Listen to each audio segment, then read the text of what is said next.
श्रीमद्भागवत महापुराण अष्टम स्कंध अध्याय 9 मोहिनी रूप से भगवान के द्वारा अमृत बांटा जाना। श्री सुखदेव जी कहते हैं, परीक्षित, असुर आपस के सद्भाव और प्रेम को छोड़कर एक दूसरे की निंदा कर रहे थे और डाकू की तरह एक दूसरे के हाथ से अमृत का कलश छीन रहे थे। इसी बीच में उन्होंने देखा कि एक बड़ी सुंदरी स्त्री उनकी ओर चली आ रही है। वे सोचने लगे, कैसा अनुपम सौंदर्य है, शरीर में से कितनी अद्भुत छटा छिटक रही है, तनिक इसकी नई उम्र तो देखो।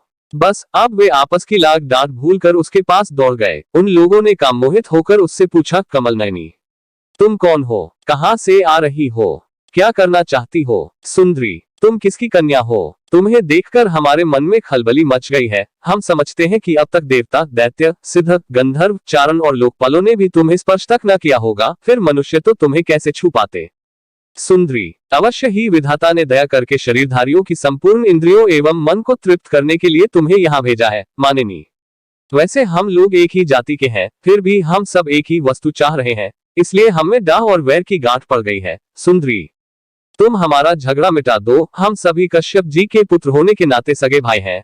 हम लोगों ने अमृत के लिए बड़ा पुरुषार्थ किया है। तुम न्याय के अनुसार निष्पक्ष भाव से इसे बांट दो, जिससे फिर हम लोगों में किसी प्रकार का झगड़ा न हो। असुरों ने जब इस प्रकार प्रार्थना की, तब लीला से स्त्री वेश धारण करने वाले भगवान ने तनिक हंसकर और तिरछी चितवन से उनकी ओर देखते हुए कहा। श्री भगवान ने कहा, आप लोग महर्षि कश्यप के पुत्र हैं और मैं हूँ कुलटा। आप लोग मुझ पर न्याय का भार क्यों डाल रहे हैं?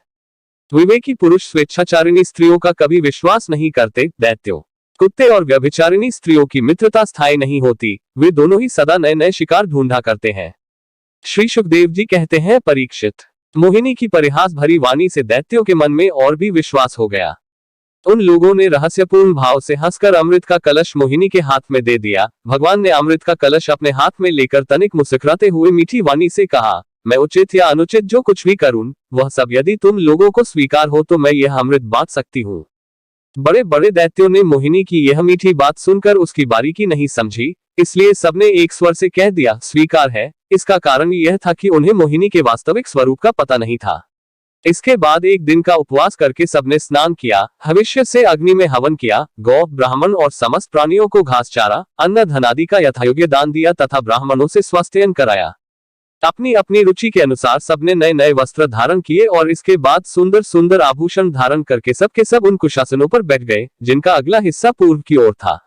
जब देवता और दैत्य दोनों ही धूप से सुगंधित, मालाओं और दीपकों से सजे सजाए भव्य भवन में पूर्व की ओर मुंह करके बैठ गए, तब हाथ में अमृत का कलश लेकर मोहिनी सभामंडप में आई। वह एक बड़ी सुंदर साड़ी पहने हुए थी। नितंबों के भार के कारण वह धीरे धीरे चल रही थी। आंखें मद से विह्वल हो रही थी। कलश के समान स्तन और गजशावक की सूनर के समान जंघाएं थी। उसके स्वर्ण नूपुर अपनी झनकार से सभा भवन को मुखरित कर रहे थे। सुंदर कानों में सोने के कुंडल थे और उसकी नासिका, कपोल तथा मुख बड़े ही सुंदर थे। स्वयं पर देवता भगवान मोहिनी के रूप में ऐसे जान पड़ते थे मानो लक्ष्मी जी की कोई श्रेष्ठ सखी वहां आ गई हो। मोहिनी ने अपनी मुस्कान भरी चितवन से देवता और दैत्यों की ओर देखा तो वे सब के सब मोहित हो गए। उस समय उनके स्तनों पर से अंचल कुछ खिसक गया था। भगवान ने मोहिनी रूप में यह विचार किया कि असुर तो जन्म से ही क्रूर स्वभाव वाले हैं, इनको अमृत पिलाना सर्पों को दूध पिलाने के समान बड़ा अन्याय होगा, इसलिए उन्होंने असुरों को अमृत में भाग नहीं दिया। भगवान ने देवता और असुरों की अलग अलग पंक्तियां बना दी और फिर दोनों को कतार बांधकर अपने अपने दल में बैठा दिया। इसके बाद अमृत का कलश हाथ में लेकर भगवान दैत्यों के पास चले गए।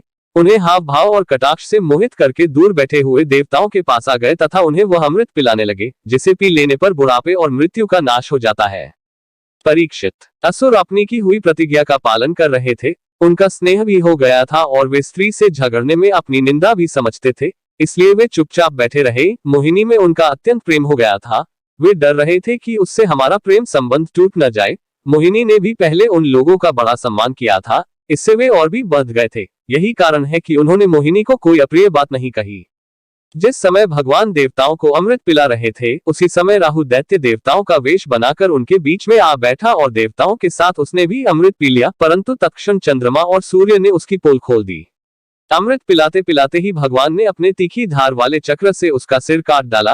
अमृत का संसर्ग न होने से उसका धड़ नीचे गिर गया, परंतु सिर अमर हो गया और ब्रह्मा जी ने उससे ग्रह बना दिया।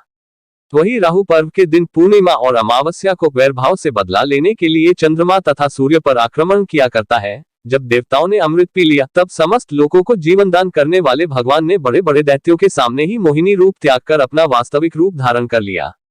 परीक्षित, देखो देवता और दैत्य दोनों ने एक ही समय एक स्थान पर एक प्रयोजन तथा एक वस्तु के लिए एक विचार से एक ही कर्म किया था, परंतु फल में बड़ा भेद हो गया। उनमें से देवताओं ने बड़ी सुगमता से अपने परिश्रम का फल अमृत प्राप्त कर लिया, क्योंकि उन्होंने भगवान के चरण कमलों की रज का आश्रय लिया था, परंतु उससे विमुख होने के कारण परिश्रम करने पर भी असुरगण अमृत से वंचित ही रहे।